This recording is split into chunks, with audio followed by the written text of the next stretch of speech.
Good afternoon, everyone, and welcome to the EUPATI Alumni webinar on patient involvement in scientific publications.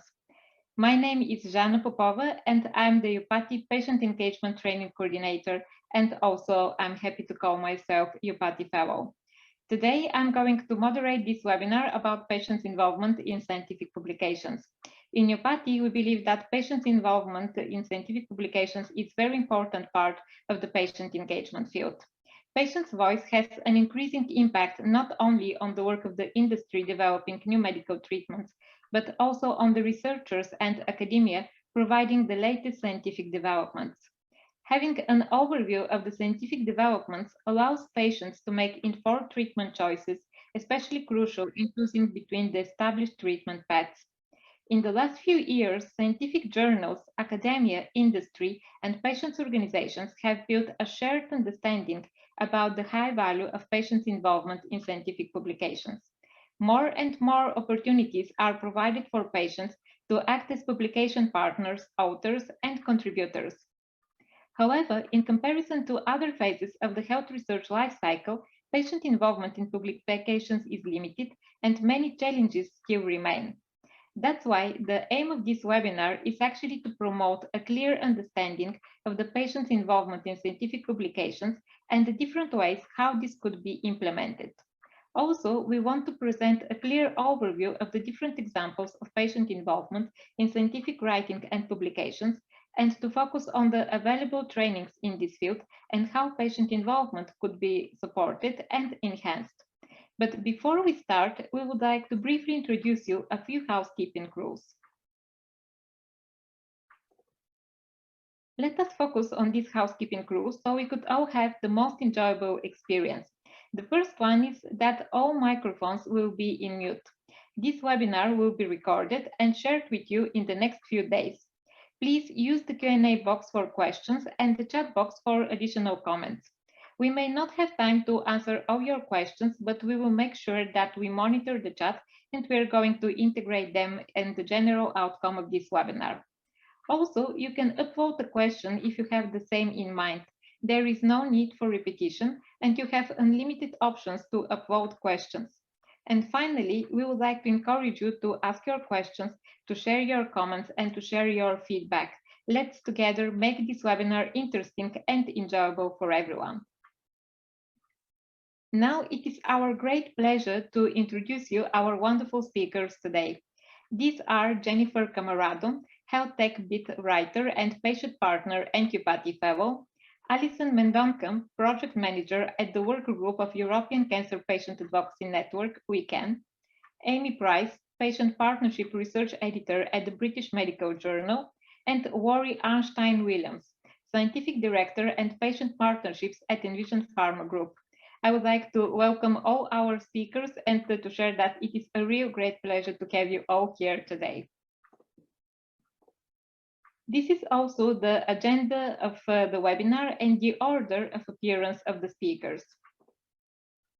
And now, without wasting more time, I would like to introduce you the first speaker of the webinar, Jennifer Camarado. She is Knowledge Exchange Fellow, Health Tech Bit Writer, and Patient Partner. Jennifer is a EUPATI Fellow and likes to provide the patient-consumer perspective in a range of different activities to better align patient-reported outcomes with CROs and ensure that patients are equal stakeholders in creating research with impact for effective health service delivery. She is also one Neurology Partnership Ambassador for the EU region, a patient representative at the European Academy of Neurology Working Group on Autonomic Disorders, a member of the UK NICE COVID Expert Panel, and COVID and Evidence Synthesis. When Jenny is not glued to the screen, she enjoys photography, learning modern languages, and attempting to train the family dog. I totally feel you, Jenny. So welcome, and please, the floor is yours. Hi, Jana. Thank you very much for that introduction. As you mentioned earlier, I spent most of the lockdown actually completing the training for EUPATI. I graduated in April 2021, and I was also fortunate enough to be granted a place on the Euroaudis Digital Summer School and also a patient fellowship with DIA Europe, EACTRIS Translational Medicine, and also HTA International. Next slide, please. In terms of my actual advocacy, I'm primarily a neurology patient advocate, and I've also been very heavily involved in COVID, in particular post-COVID, known as long COVID, and also on AI and pain research. Next slide, please.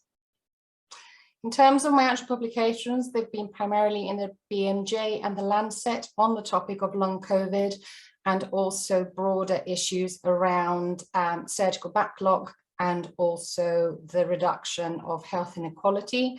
But I've also started to blog for a health tech newspaper in the UK, which sort of reports broader issues around digital health. Next slide, please.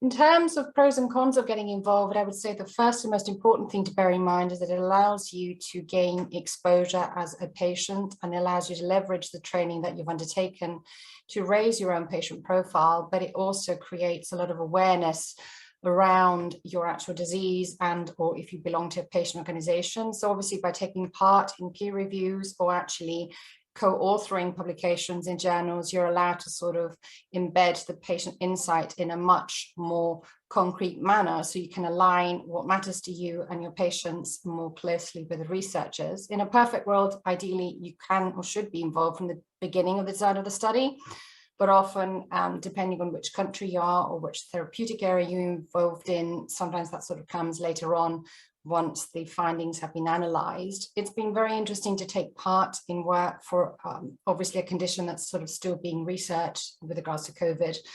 But I'd say there are a lot of disadvantages that need to be worked on to facilitate the process of patients getting involved in scientific publications. I think the primary thing to bear in mind is that it doesn't really happen overnight. You have to work at cultivating relationships with both academic clinicians and researchers and different PPI panels in order to be able to actually embed yourself and sort of be useful. I think the administration in some universities can be a little troublesome. There are sometimes a lot of paperwork that has to be filled in, and sort of contracts could and should be, in my view, more simplified. I think the need for an academic institution can prove to be problematical if you're affiliated with more than one. And in general, I would advise any patient that sort of wants to sort of get involved in this space to try to sort of make friends with a research assistant or research fellow and try to sort of understand the process of co-authorship with them, and if possible, undertake GPP guideline training, because it can be a bit fiddly until you get the hang of it. Next slide, please. In terms of the actual broader cooperation needed, I think the key to bear in mind is that you're aiming for a medium-term sort of strategic collaboration that can actually sort of build and embed culture change in the way that patient experts that are EUPATI trained are viewed from sort of the academics that get involved. So you're aiming to create best practice by showcasing the training that you have undertaken, but obviously there's a need to try and keep in mind different needs that patients have and more flexibility. Obviously, you know, being sent something to review, you know, last minute can be quite sort of challenging. And I think there's a need to increase more transparency and accountability between all the parties that are involved. If you can get involved in actually producing patient information leaflets or sort of writing up a particular component in a journal, that's great. But I think it also is a useful skill to be able to understand patients and lay members that don't come from a health research background in terms of trying to make the content more accessible. So there's obviously a great opportunity to get involved in applying all the plain English summary training that we have had through involvement. Next slide, please. I think my key sort of takeaway points from involvement in scientific publications would be that the more you understand how academia works and how different research programs work and how the different ratings and impact are analysed, the more you're able to understand the system and what your role could or could not be as an embedded patient partner within the process of producing and or commenting on academic published research. So the more you can network with different departments, even if they're not within your own area, perhaps there's an opportunity to get involved on a local PPI panel.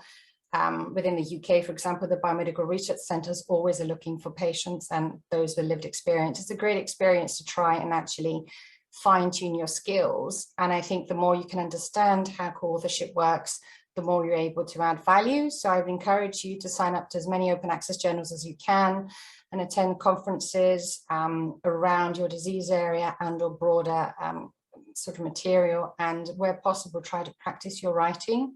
So one of the things that I remember through editorial training, my former professional career at Reuters News, was think of 5 W's. When you're writing something, think of the what, where, when, and why. And after every sentence, think, so what? And if you cannot come up with the pitch in 30 seconds, then you're not going to be easily understood by people who don't understand your disease area. I would encourage everybody to look to supplement their training, ideally with other courses that expose you to different types of involvement. So Cochrane, for example, have a task exchange. Evidence Synthesis Island also provide largely free training for you to understand how literature reviews and systematic reviews come together to create evidence. And often there are quite a lot of opportunities to volunteer for different charities and different trusts in actually writing or summarizing scientific language. Above all, you have to be quite persistent and sort of quite patient, because it sort of doesn't really happen overnight, as with most things in patient engagement. But I think it's also quite a good, fun way of actually utilizing a lot of the training that we've learned through EUPATI. So I'd encourage anybody that has a natural curiosity to find and reach out to both professionals working in the editing kind of industry, but also academics that are receptive to engaging with us.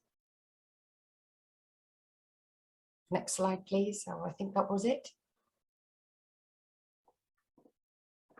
Thank you so much, Jenny, for this very interesting insights. And now, without really wasting more time, it is a great pleasure to welcome the second speaker for the webinar, Alison Mendonca.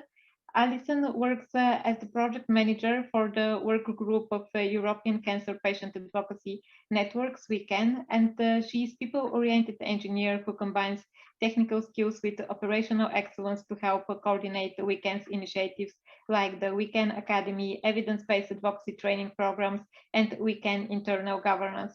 Before joining WeCan, Alison led a career in the pharmaceutical industry, automating manufacturing and research and development processes.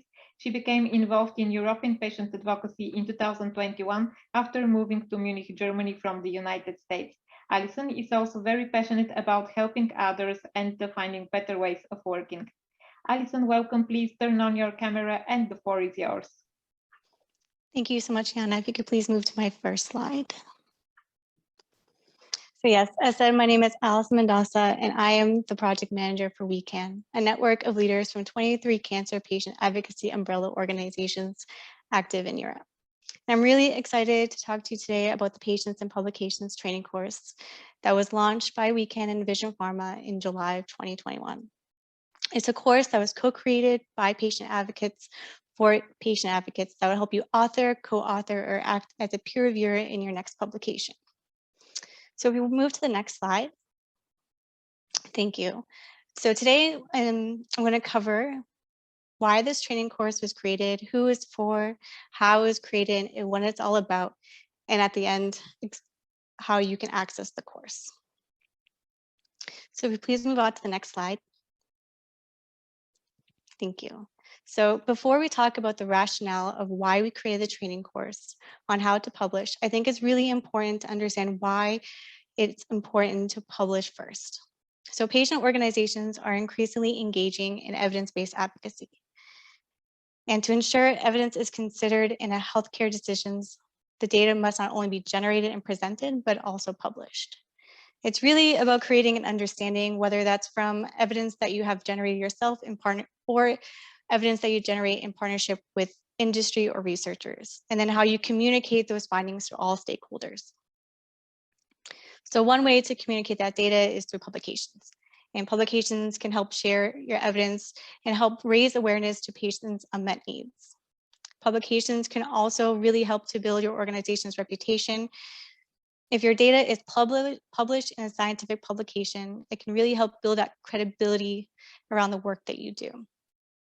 And of course, a publication is not the only way you can communicate data. unmet patient needs and recommendations or guidelines, but it does create a record that you can build upon and that others can reference.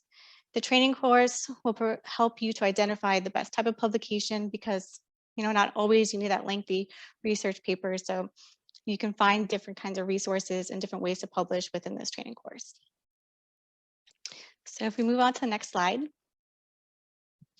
So now that we understand why it's important to publish, we have to get into why we created this training course. And it's really because patients' involvement in publications is lagging. When we think about the entire life cycle of a product or project, we see this type of distribution where more patients are involved in the planning and generating evidence. So things like clinical trial design or patient preference studies. And then at the end, in the involvement of how that evidence is used, so in awareness campaigns or in patient education materials, but not so much in this intermediate step, the step of sharing the evidence and co-authoring or authoring key publications. And for some stakeholders, only the published stuff counts. To ensure evidence is considered in healthcare decisions, we have to also make sure that it's published. This theory is consistent with the inclusion principles, that it's nothing about us without us premise, where we believe patients should be involved in publications, either as co-authors, as authors, or as peer reviewers. So if we move to the next slide. So if we want to dig a little deeper, we want to ask why are patients not as involved in publications if it's so important?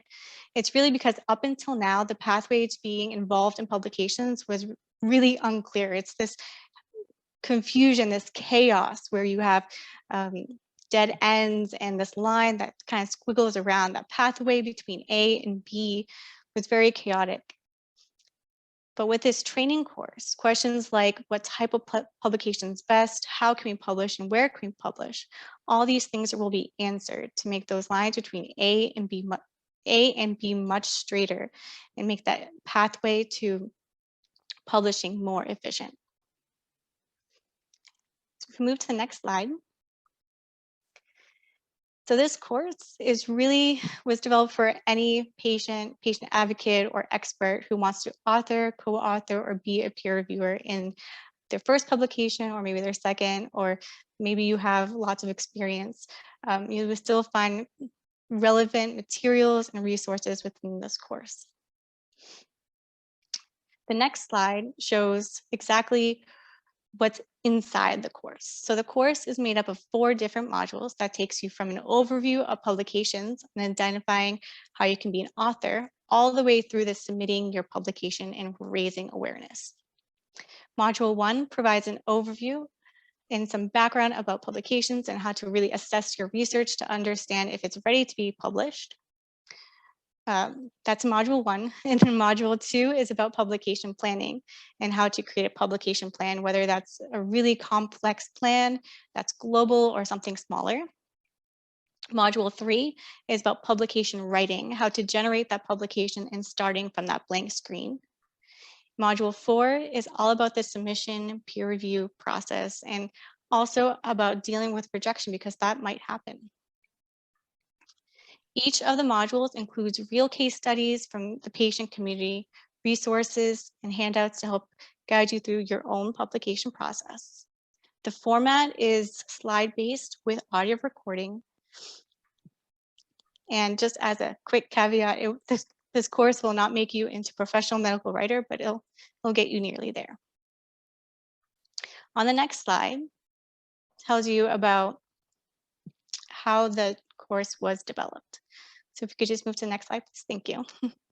So I mentioned it in the very beginning of this presentation. The Patients and Publications Training course was co-created by patient advocates for patient advocates.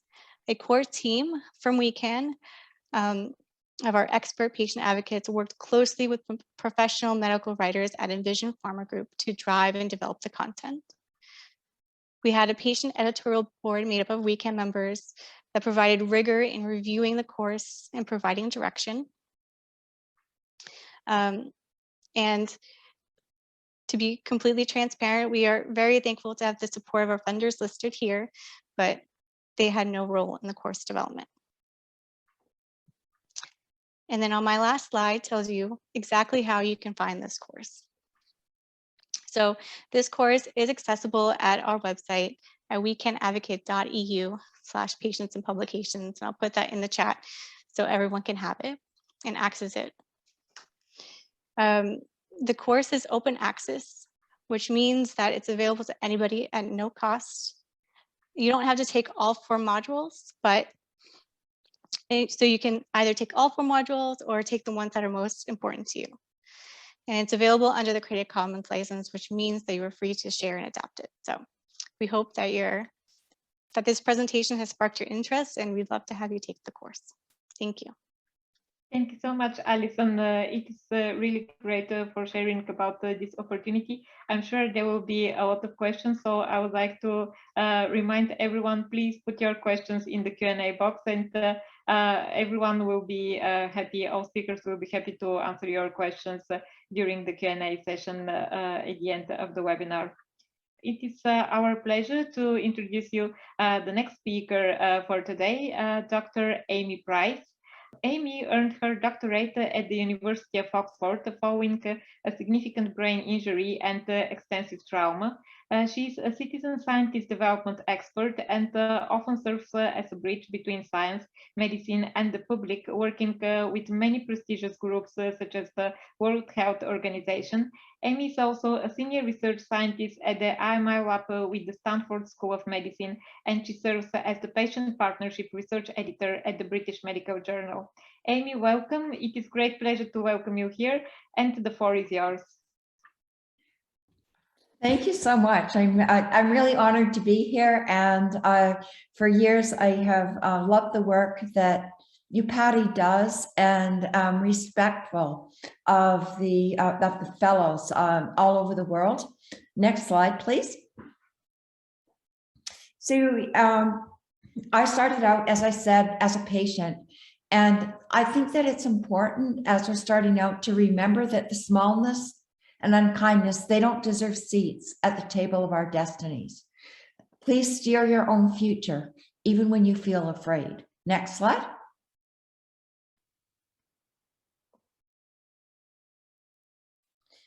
And I thought this was going to be more interactive. So let's move on, because I'd like you just to think what words you would use to describe a successful partnership.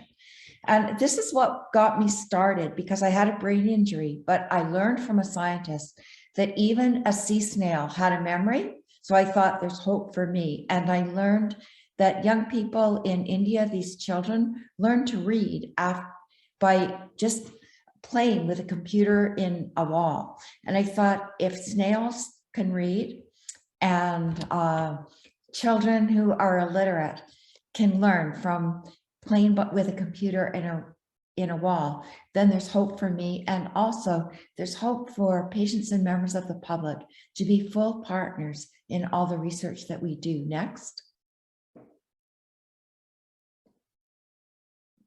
But sometimes we get strange perceptions. And again, what do you see? The word in the middle could be seen as good or evil. The picture on the left can be seen as a skull, or with skulls all around it, or as a woman with a basket on her head and skulls behind.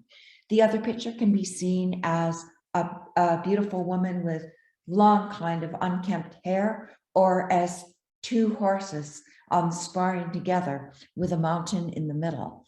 And how we see things shapes our conversation, and it shapes our lives, and the way we see things are different. And that's why we need each other. We need all the tools in the tool shed. Next, please. And this is just sharing the necessity of why patients need to help. We have more medical errors than ever before, and many of these would not have happened if patients had been involved. Next. And here we come to what we do at the British Medical Journal.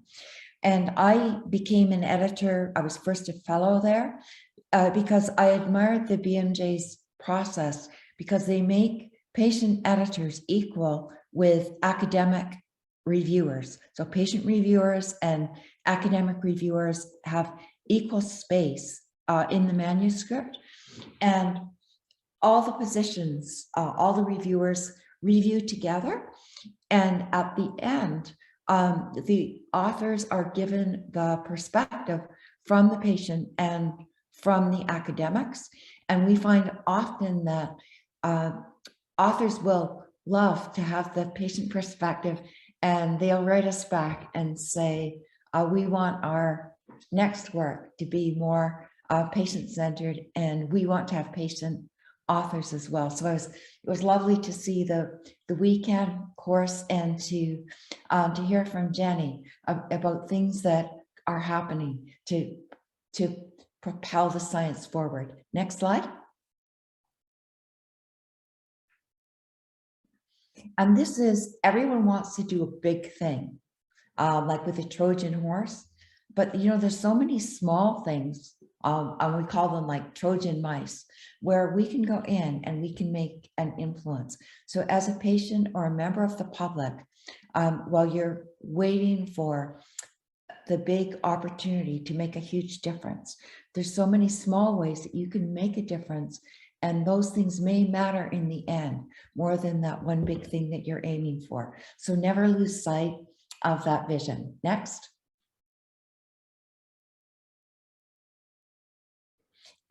As patients, oftentimes we have what's called soft power.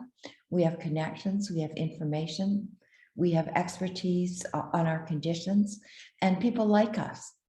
And on the other side, you see, you know, that hard power dynamic, and you can read it, but partnership is a symphony and an exchange. And what happens when people block power? Can there be a partnership? And remember that a symphony, when they first start, you can always play better alone. So learning to play with others as an instrument or as a partnership takes practice. And I urge you going forward to start this practice. Next slide, please. And again, when you're looking at leadership,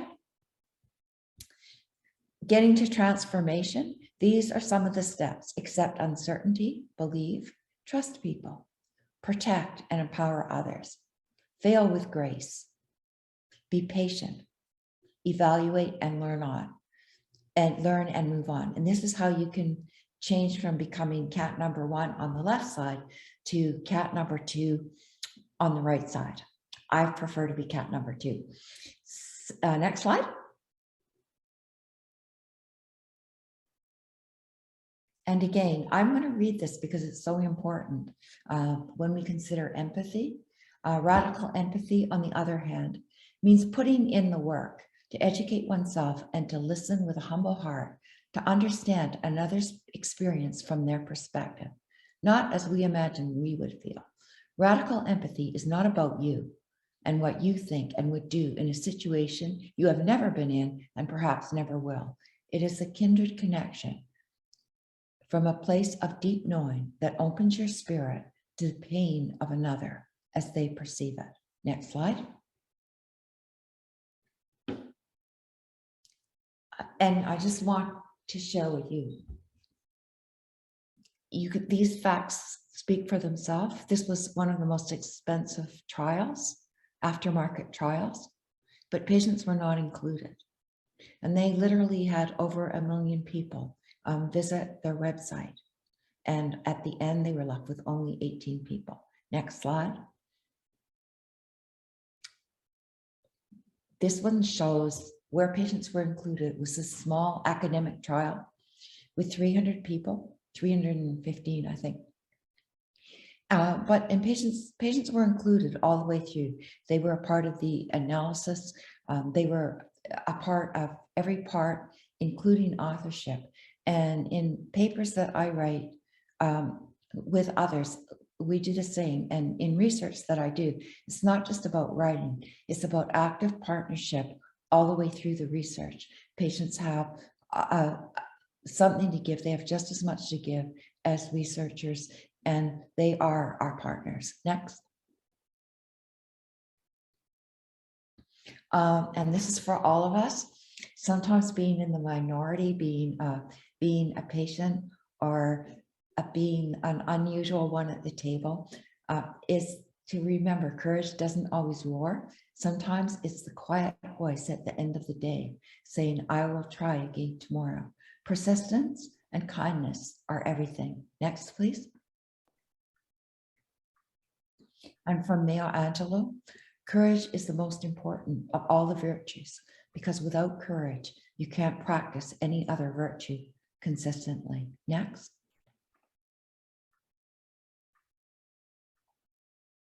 And this is from Abraham Verghese, and it's to think and to reflect for ourselves. See, all of us want things to work out well, but lots of times it doesn't. And we make mistakes. We make mistakes in relationships. So life is like that too. You live it forward, but you understand it backwards. It is only when you stop and look to the rear that you see the corpse caught under your wheel. And that's like all of us. We're learning, and we need to be kind to ourselves, and we need to consider not ruminating on all the mistakes that we have made in the past, but how can we move forward and make this a better world?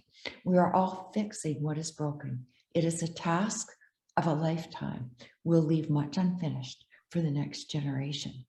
It's been my pleasure sharing with you. I love to take questions. We welcome partnership, people working with us, and I look forward to hearing more about you.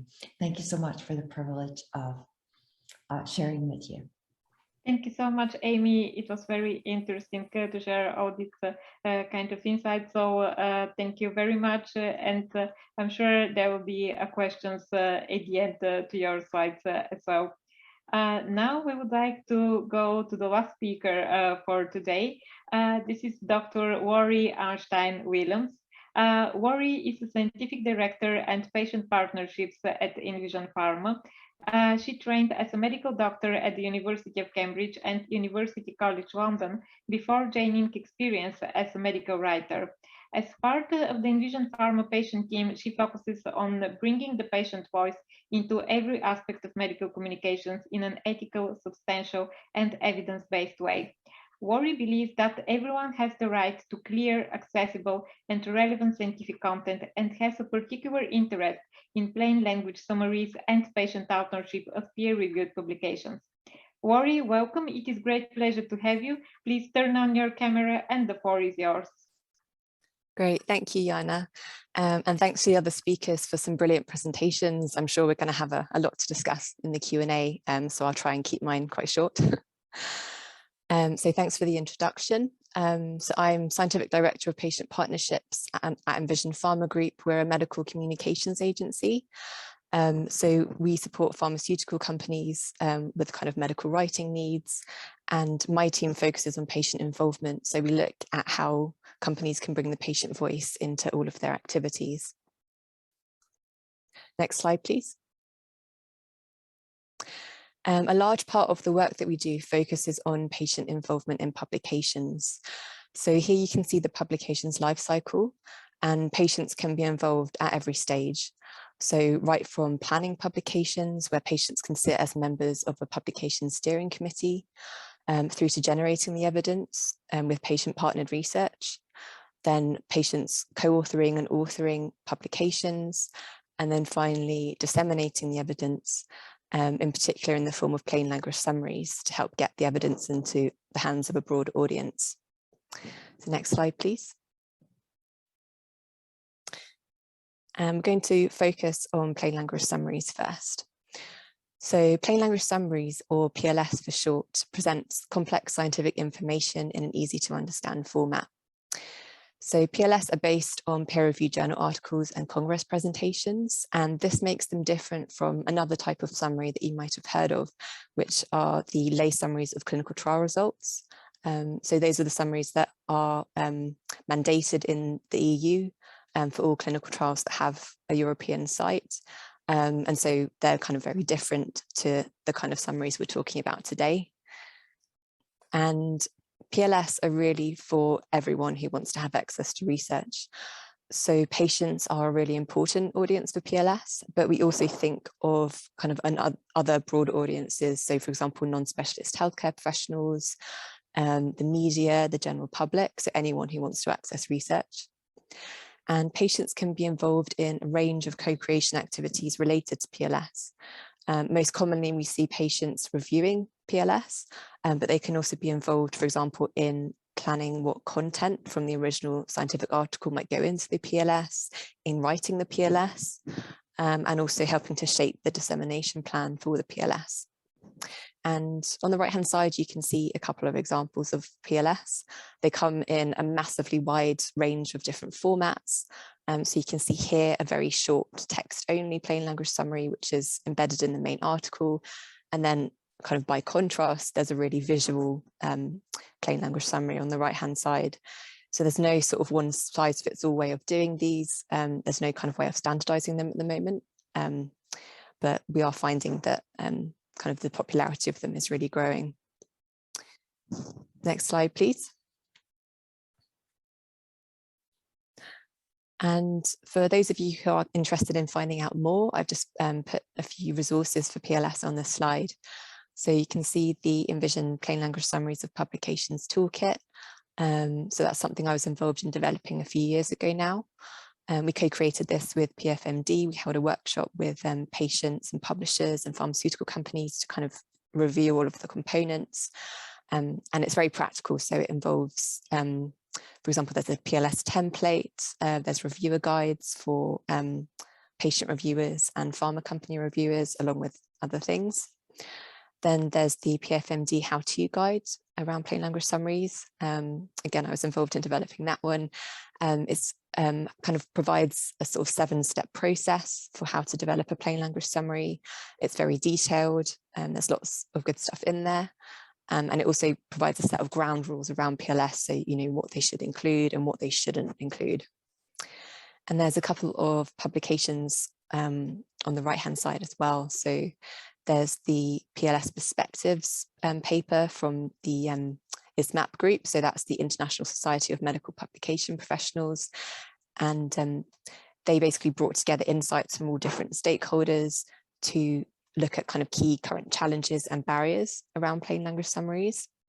And then we've got the Open Pharma recommendations, and they are looking at kind of setting a standard for the short text-only plain language summaries that you saw an example of on the previous slide. So the main thing that we're waiting for at the moment is an update to the Good Publication Practice Guidelines, so GPP4. That's coming out later this year, and we're really hoping they're going to say something about plain language summaries in there as well. So watch this space. Next slide, please. And then just moving a little bit further upstream, we're going to focus on patient co-authorship. So next slide.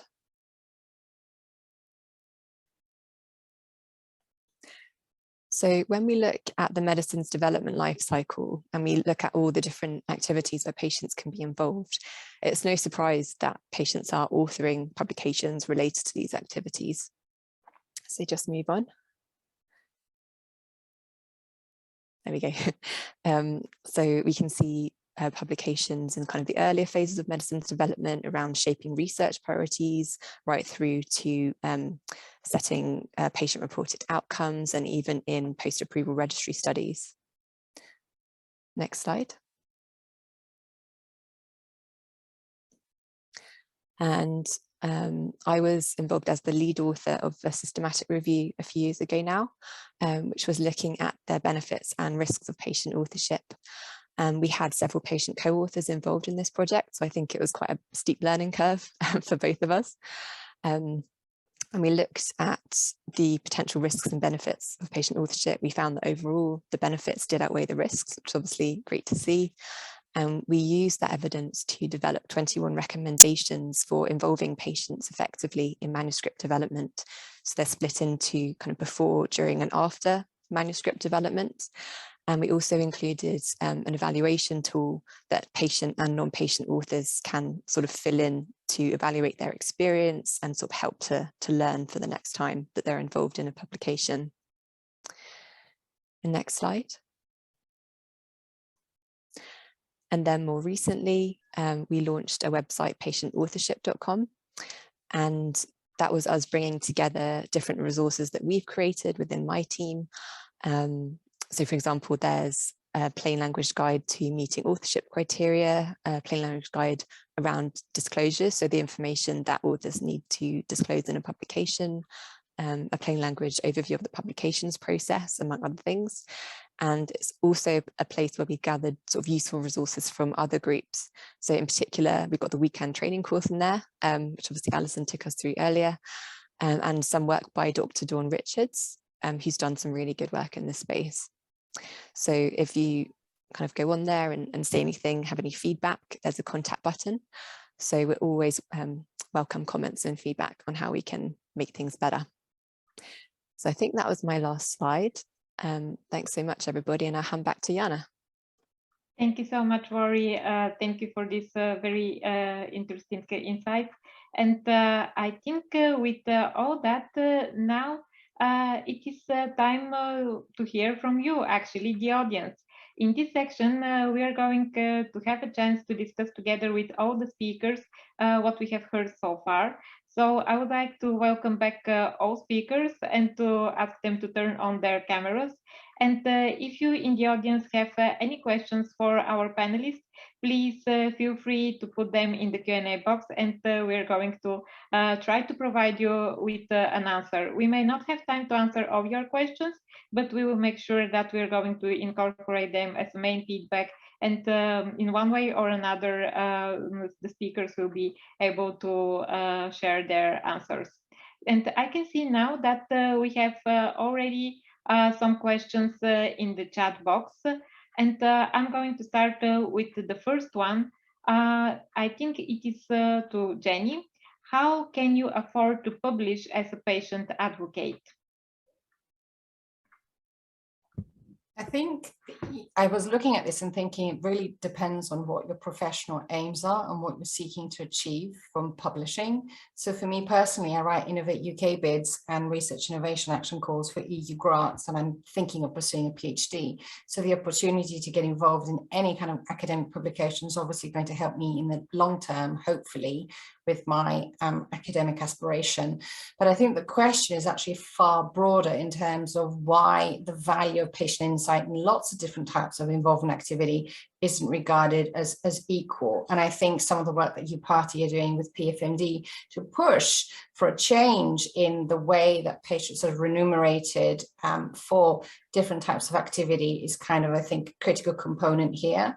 And I mean, I have the greatest empathy with people that are having, you know, episodic disability, regardless of what the condition is. You have to be very mindful of what you put in and what you want to get out of a process.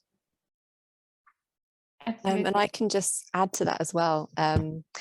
So we quite often will advise our clients around patient authorship, and our kind of line on it is that patients should be paid for their contributions. There's no kind of set rule against remuneration for authorship, but a lot of, I can't speak for academia, but in terms of the industry side, a lot of companies have like a blanket rule that you can't pay for authorship because they don't want to be seen as kind of inducing anything. So it can be challenging if there is a blanket rule like that, but we do, there's no kind of rule against paying for authorship. So there are kind of ways that they can do that, because you know, we are aware that it's a very different role. If you're expecting someone from an academic institution who might be salaried to author versus, you know, someone who's not salaried, there obviously is an imbalance there. And yeah, just second what Jenny said around the work that PFMD have been doing around the remuneration policy. So they released a guidance document yesterday, actually. So they had a, I can put the link to that in the notes because it was really interesting. Thank you so much, Rory. Amy, Alison, would you like to comment as well? I would. As a patient, and as a student, I found that the other authors often paid the author processing fees. which was very helpful because otherwise I couldn't get published. And secondly, they trained me, which was also helpful. And thirdly, even though you don't you don't pay people to be authors for ethical reasons, you can and should pay patients and members of the public to be involved in the research, so they actually also know and have intimate knowledge of what they're writing with, because they're a full part of the team. And so that's my goal, that people would work with us as full members of the team, taking part in the analysis, taking part in deciding the research question, and also becoming authors with us, and as possible being paid for that role. The other thing I would like to share is that often there's not money to bring on patients, and and the researchers don't get paid either. Most of my research really has not been paid for. And so it's worth considering that, because if people have money and the study's funded, yes, patients should be funded, but to remember that in some ways, if you want to be involved, it's important to work out a way to do that, and maybe even share, yes, I'll help you in this area now, but when you get funding, are you going to consider me? I mean, make a space for yourself. So that's it. Absolutely. Thank you so much for your answers. Alison, we have a question for you as well. Is it possible the weekend course to be available in other languages?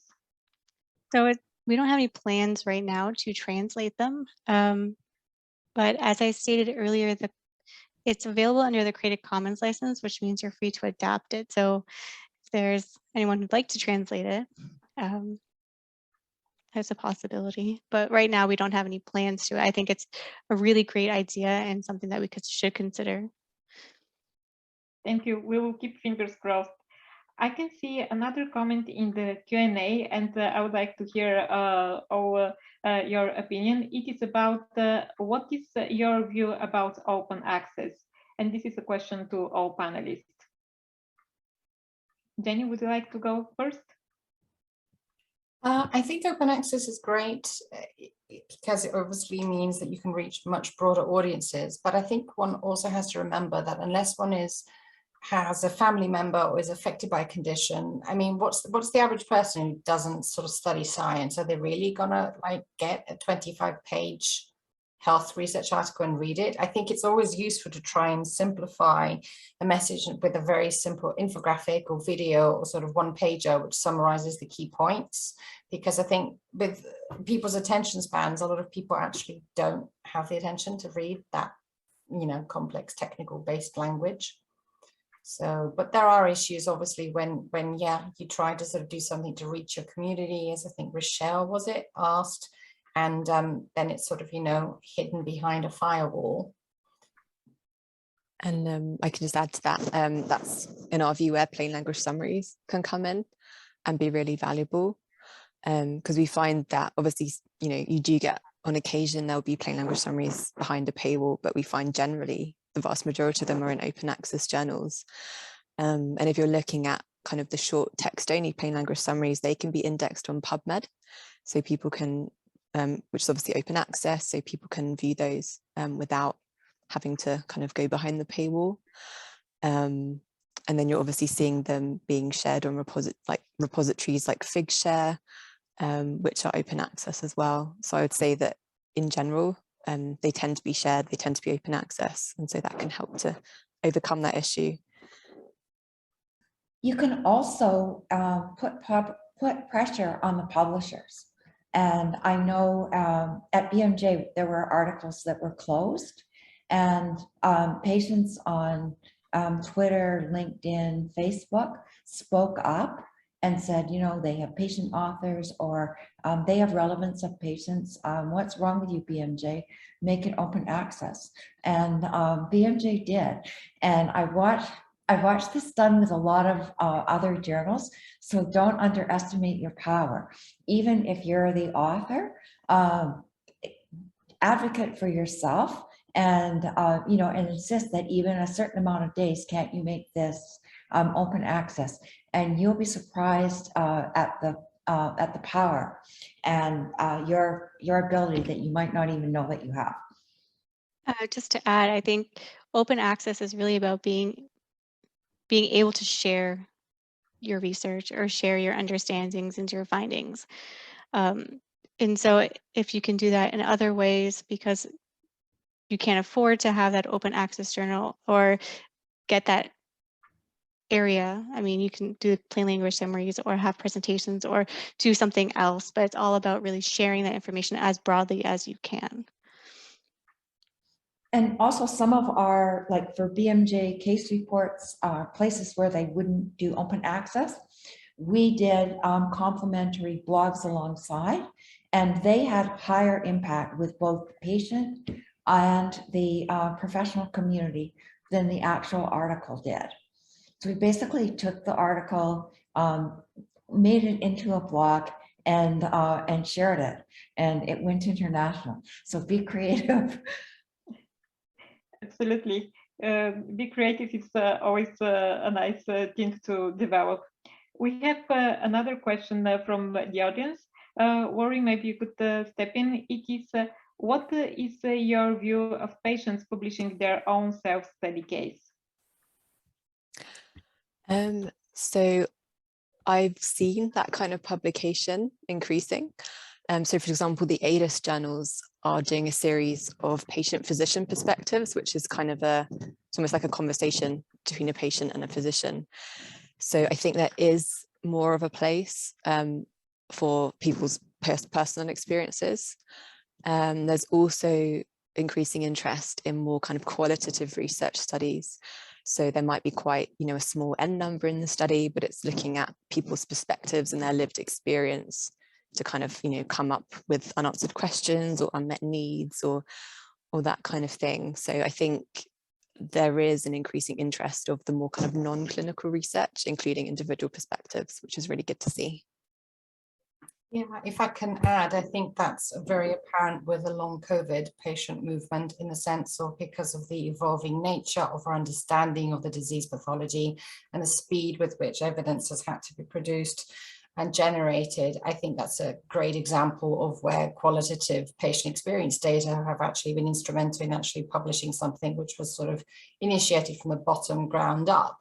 I'd also equally say there's still quite a lot of recall bias and a lot of work to be done in that space. But I think it's great if people can get involved in publishing something about qualitative, why not? Absolutely. There is another question in the chat box. I think Alison maybe step in here, and then someone else could jump in. Is there any specific therapeutic area where patient advocates are contributing more in scientific publications? Alison? I'm not sure if I'm the right person to answer that. I think Amy actually answered some of that in the chat. Yeah, again, it is definitely on the advocates themselves to to make yourself known, because the strongest advocacy voices are the ones that are showing up at the BMJ for authorship, and also in other journals where I'm an editor in India and in other places in the US, even in AI now. It's where the advocates are putting themselves out there and saying, I'm here to partner with you in research. What role do you have with me, for me? And also to encourage it. When you see an article and you can make a response, you can always leave an letter to the editor. Basically in BMJ, it's really a simple process, and in other journals as well, saying this article would have been so much better if you would have involved patients, if patients could have been authors. Where's the patient perspective here? And then subtly and solidly, you start to build force. We have one more question. Maybe Rory, you could step in. can you do plain language summaries after a paper has been published? Yes, you can. So Future Science Group basically were considering that question, and they've come up with a separate kind of plain language summary called a PLSP, which stands for Plain Language Summary Publication. I know the terminology is very confusing, and this is a standalone plain language summary of an article that's already been published, and it's kind of its own secondary publication. It has its own identifier number, so it's basically a separate publication in itself in plain language. So that was introduced to kind of meet the need, because we would have people coming to us saying, I've got this great study, I've got interest from patient groups, they want to be able to read it, but it's already published, so it's kind of too late to do a PLS.